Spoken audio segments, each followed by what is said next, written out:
Over 200 years ago, there was a revolution, an American Revolution, an event that literally changed the course of history. It was led by a group of unsatisfied people. People who were tired of being told what they could do and when they could do it. People were fed up with their lack of choices and their lack of personal freedoms. People fed up with their lives being controlled by others. Fed up with being oppressed, fed up with being manipulated. They finally said, enough, I've had it, and I'm not going to live like this anymore.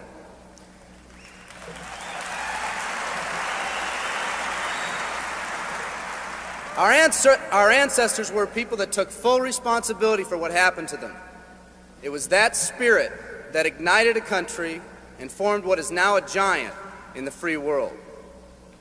I have a question for you. Where's that spirit today? It's time for another revolution. Let me explain one of the laws of the universe. It's called the law of use, and it says simply this: whatever you don't use, you lose. Lack of use causes loss. Ambition unused declines. Faith unused decreases. If you don't use your skills, you lose your skills. If you don't use your freedom, you lose your freedom. Freedom does not come automatically. It's not attained and then handed down to us as an inheritance. It must be achieved each day. At the turn of the century, in the year 1900, less than 10% of us worked for other people or the government. Over 90% of us were self-employed. We were an independent people. In 1980, only 80 years later, over 90% of us worked for the other people or the government. Less than 10% of us were self-employed. We changed from an independent people to a dependent people. We'd slowly shifted from a people who took full responsibility for everything that happened to them to a people who've become talented and practiced at the art of blaming others for their problems.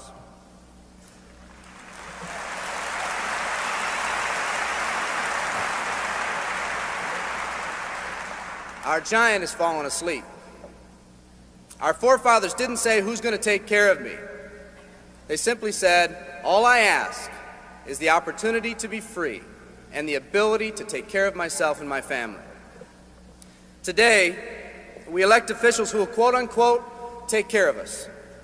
We cry out against anyone who dares to ask us to provide more value in the workplace. We do everything we can to spread around the suffering in our society, and yet no one is willing to step up and be part of the solution. We've slowly changed from a society that compensates based on value to a society that compensates based on entitlement and seniority. What we've come to believe is our due. We act as if someone actually owes us a living. Part of this change is due to the dramatic rise of conformity in our society. We're all taught to conform. Incredible pressures are put on us every day to do things, quote-unquote, the right way. And yet no one asks the question, is this really the right way? A man once said, I'm just a collection of mirrors reflecting what everyone expects of me. We live our lives to please those around us, and the scary thing is, the people around us are doing exactly the same thing. Psychologist Rollo May calls us outer-directed people. We don't act, we only react. We seek not to be outstanding, but to fit in. We're able to respond, but not to choose. Perhaps that's why a wise man once said, the mass of men lead lives of quiet desperation. In order to change, we need to become inner-directed people. People with our own purpose. People who are not easily swayed by the opinions of others. And that's difficult because from a very early age we look to the opinions of others to orient ourselves and to validate our decisions and our actions. Nietzsche said, we need more strong people in this world because the weak, by their sheer mass, are forcing weak ideals and weak values on us all.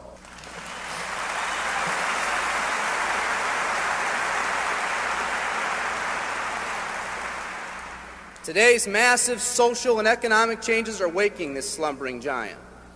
Some people may not be ready right now for the changes happening today in today's society. It doesn't matter if they're ready or not. An old proverb says, if a man wants his dreams to come true, he must first wake up.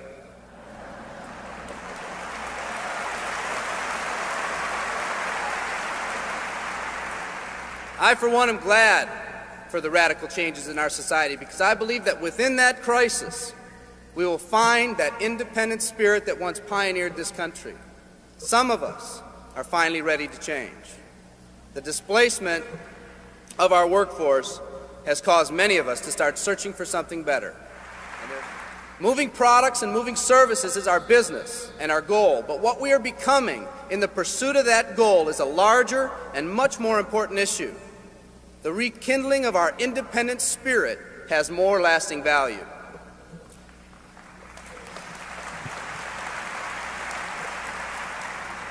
There's no more noble a business than the business that encourages the development of people. Every living organism has one and only one central need in life: to fulfill its own potentialities. The acorn becomes an oak, the puppy becomes a dog, and that's all that's required of the oak and the dog. But the human being's task in fulfilling his or her nature is much more difficult. The reason is, unlike any other living creature on this planet, you've been given the dignity of choice. You'll not grow like a tree. You'll grow only as you plan and choose to grow. When a person chooses to live, two things happen. First, assuming responsibility for themselves takes on a whole new meaning. They accept responsibility not as something they've been saddled with, but as something they themselves have chosen. The second thing that happens is that discipline from the outside is replaced by self-discipline. They accept discipline not because it's commanded, because they themselves have chosen what they want to do with their lives. Just like when the disenfranchised men and women over 200 years ago got fed up and said, "I'm not going to live like this one more day," there's another revolution coming. It's coming not just from Americans, but from people all over the world.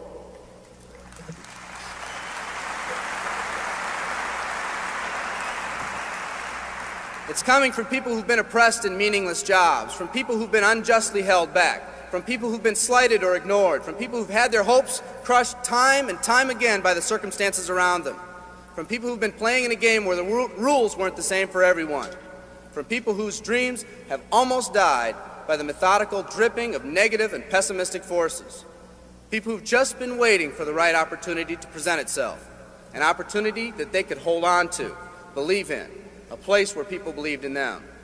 I hear the rumbling of this coming revolution every day. The old rules are changing, and society is finally ready for that change. Will people try to persuade you not to rise up? Yes, they will, and sometimes with the best of intentions. But we must fight anyone or anything that tries to influence us against our freedom. And they'll try. Believe me, they'll try.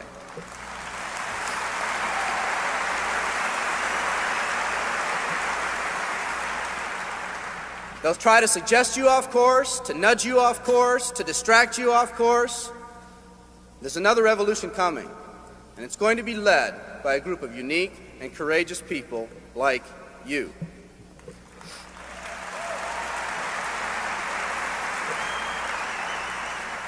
People who've had it with the way things are. People who've picked out their mountain in life and said, "I'm going to the top."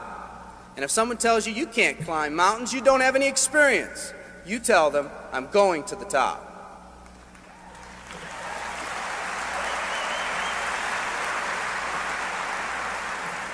And if your neighbor tells you, "Come on, choose another mountain, that one's too rocky," what are you going to tell them? And if someone tells you, "Let's go over here where it's not so steep," what are you going to tell them?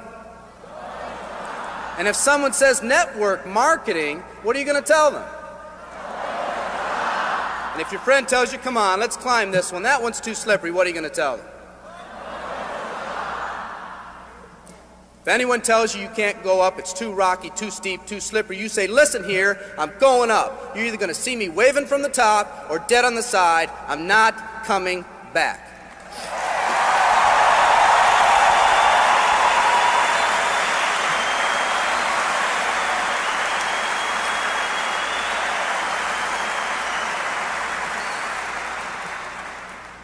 There's something about the do-or-die attitude. It's almost like when someone has a do-or-die attitude, time, fate, and circumstances seem to get together, have a hasty conference, and say, they say they're going to do it or die.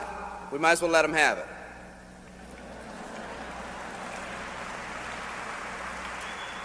The People in this arena are special. You're special because you've already rekindled that independent spirit. You've already said that you're not going to conform to negative pressures around you. You've all said enough, I've had it, and I'm not living like this anymore. You are the people who want to set big goals and aspirations for yourselves and your families. People who want to live in a country where families are brought together again instead of being torn apart. People who want a country where once again owning your own business and controlling your own destiny is commonplace.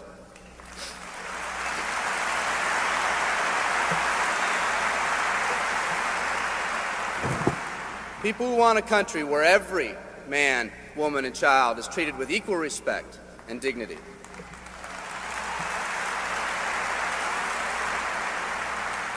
People who will pay any price so their families will not live with the legacy of maxed out credit cards and unfulfilled promises.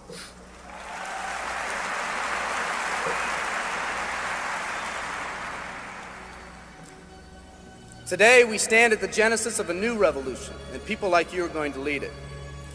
Theodore Roosevelt said these words decades ago, and I think they're particularly appropriate today. He said, "We see across the dangers of the great future, and we rejoice as a giant refreshed. The great victories are yet to be won, the greatest deeds yet to be done. I've dreamt of a company that can give us the opportunity to make these dreams come true by allowing us all to fulfill our own true potential. I love you all. Thank you very much."